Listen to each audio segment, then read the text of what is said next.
आपने अलिफ से बात की? नहीं, उसने तो फोन ही नहीं किया। अब क्या करूं, माफी मांगू उससे? जो कि आप हमेशा करती हैं मम्मी। वो क्या? कुछ हुआ ही नहीं जैसे बर्ताव करना। बस करो ज़ैनब, ज्यादा मत बोलो, वैसे ही तबीयत ठीक नहीं मेरी। मम्मी प्लीज ऐसे मत कहें, हम भी बहुत टूटे हुए हैं। हाय, तुम्हारे जख्म तो खत्म ही नहीं होते। कैसी बुरी माँ थी ना मैं, तुम लोगों के साथ क्या कुछ नहीं किया। यही सुनाओ कि सदियों पहले जो हुआ अब भी वही ताने। जब मैं 6 साल की थी तो अम्मी ने ये कहा वो कहा, सब मैंने किया। अरे मैंने अपनी पूरी जिंदगी तुम लोगों के लिए वक्फ कर दी। अरे मम्मी आप फौरन इस पर मत आ जाया करें। माँ होने का मतलब गलतियों से पाक होना नहीं है। मैंने भी गलतियाँ की हैं, लेकिन एटलीस्ट मुझे इस बात का एहसास तो है। जब मैंने कुछ किया ही नहीं तो क्या मानूं मैं? आपको ऐसा लगता है? थोड़ा सा कॉम्प्रोमाइज क्यों नहीं कर लेती मम्मी आप? क्या चला जाएगा अगर मान लेंगी?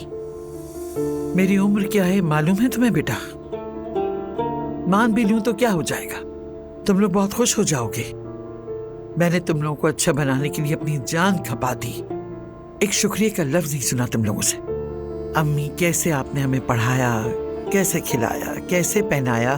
तुम लोगों के नजदीक मैं बस बुरी माँ हूँ। उफ मम्मी ऐसा बिल्कुल नहीं है। तो फिर ऐसा करो, बात को मत बढ़ाओ, पुराने किस्सों को भी छेड़ने की जरूरत नहीं।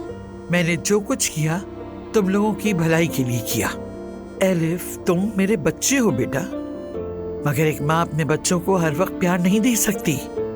यानी गलती नजर आएगी तो बोलती भी है। तो बोलिए ना मम्मी आप, आपको बोलने से किसने मना किया है? खास तौर पर तुम तो बिल्कुल मत बोलो ज़ैनब, क्योंकि एलिफ को अलग रखो तो तुम बिल्कुल मेरी जैसी हो।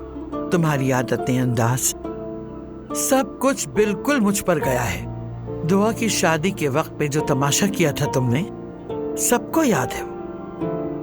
एक माँ अपने बच्चों के सर पर हमेशा हाथ नहीं फेर सकती।